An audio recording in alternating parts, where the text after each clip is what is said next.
الحمد لله رب العالمين والصلاة والسلام على سيد الأنبياء والمرسلين اما بعد فاعوذ بالله من الشیطان الرجیم بسم اللہ الرحمن الرحیم۔ تہمت کا عذاب۔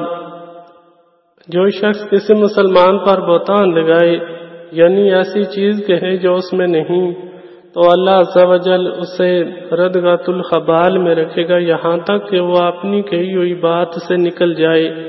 سنن نبی داؤد شریف جلد 3 صفحہ نمبر 428 حدیث نمبر 3598۔ ردغۃ الخبال جہنم میں ایک مقام ہے جہاں دوزخیوں کا خون اور پیپ جمع ہوگا۔ مذکورہ حدیث پاک کے اس اسے یہاں تک کہ وہ اپنی کہی ہوئی بات سے نکل جائے کے تحت حضرت سیدنا شیخ عبدالحق محدث دہلوی رحمۃ اللہ تعالی علیہ فرماتے ہیں، یعنی یہاں تک کہ اس گناہ سے توبہ کے ذریعے یا جس عذاب کا وہ مستحق ہو چکا ہے اس سے بھگتنے کے بعد پاک ہو جائے۔ اشیاط اللمحات جلد نمبر 3 صفحہ نمبر 290۔ بددعا دینا انتقام ہے۔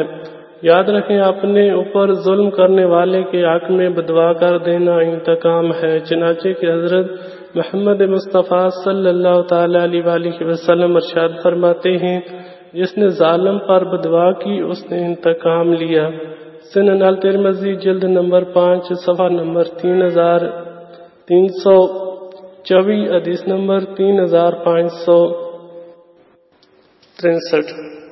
اللہ تعالی ہمیں تہمت لگانے سے اور مسلمانوں کی غیبت چگلیوں سے اللہ تعالی ہمیں محفوظ رکھے، آمین بجائے النبی الامین صلی اللہ تعالی علیہ وآلہ وسلم۔